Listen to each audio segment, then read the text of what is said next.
Halo semuanya, kembali lagi di channel YouTube ini. Nama saya Rosa Mektomame. Saya adalah line dance instructor and choreographer. Kali ini kita akan bahas sesuatu yang sering banget Anda lihat di kompetisi atau perform line dance bergu atau tim, yaitu garis batas di lantai dansa. Mungkin Anda pernah bertanya-tanya, kenapa sih lantai dansa diberi garis-garis berwarna merah, kuning, putih, atau hitam? Apa fungsinya dan kenapa garis batas tersebut penting sekali? Nah, di video kali ini kita akan bahas tuntas mengenai hal tersebut. Mulai dari sebutan resminya, tujuan pembuatannya, sampai keahlian apa yang harus dimiliki oleh grup agar tetap tampil keren dan maksimal di batas garis tersebut.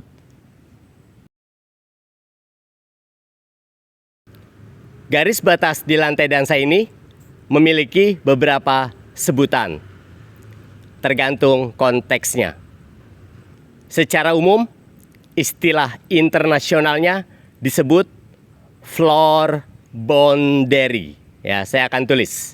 Untuk pronunciation-nya bisa menggunakan Google, ya. Floor boundaries, ya, boundary atau boundary line. Tapi di beberapa kompetisi bisa juga disebut performance area marking, stage boundary, atau dance floor limit. Biasanya panitia mewarnai area ini dengan tape, selotip ya, dengan tape berwarna terang atau cerah. Bisa putih, kuning, merah, biru, dan lain sebagainya.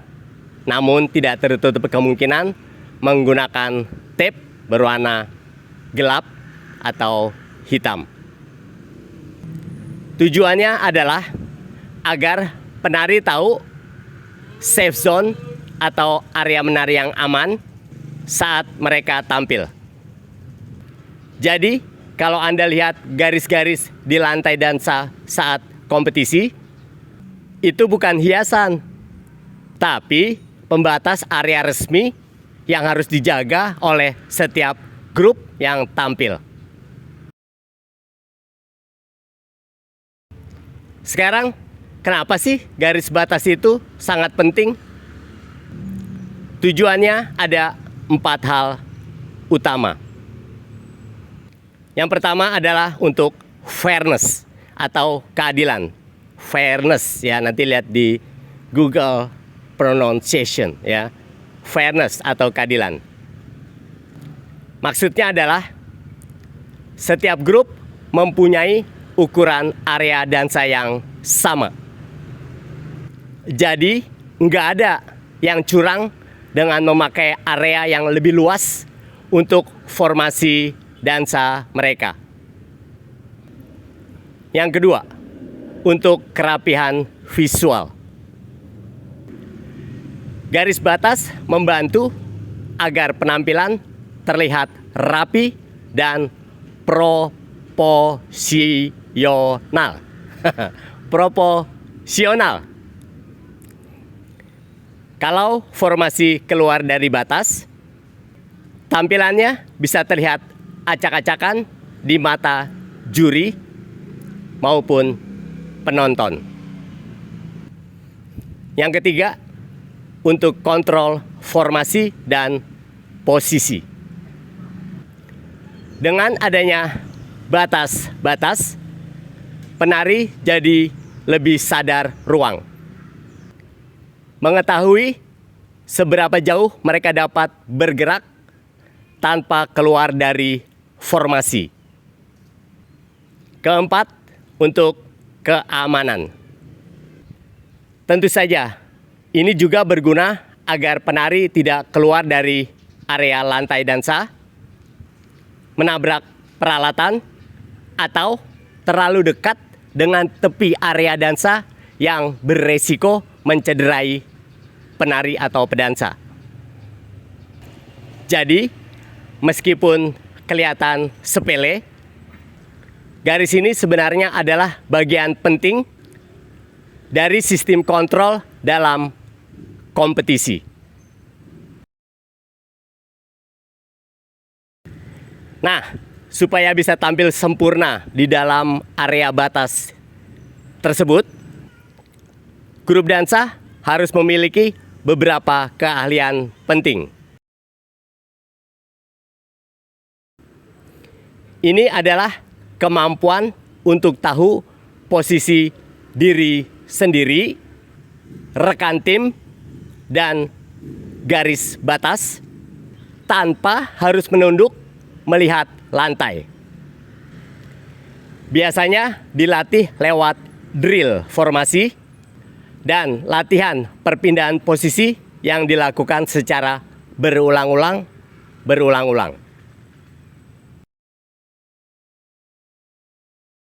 Adalah menjaga jarak antar penari supaya tetap konsisten dan simetris.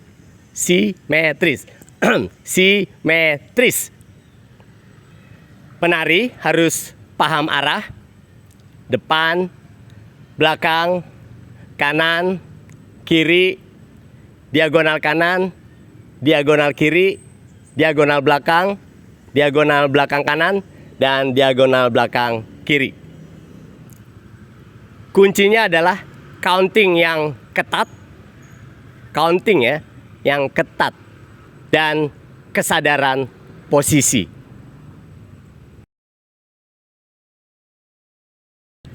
Semua penari harus bergerak serentak dan selaras dengan musiknya.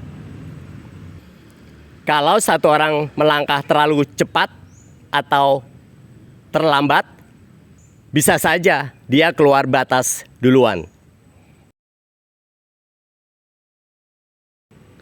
Penari nggak boleh cuma fokus dengan gerakannya sendiri, tapi juga harus tahu posisi teman-temannya agar formasi grup tetap harmonis.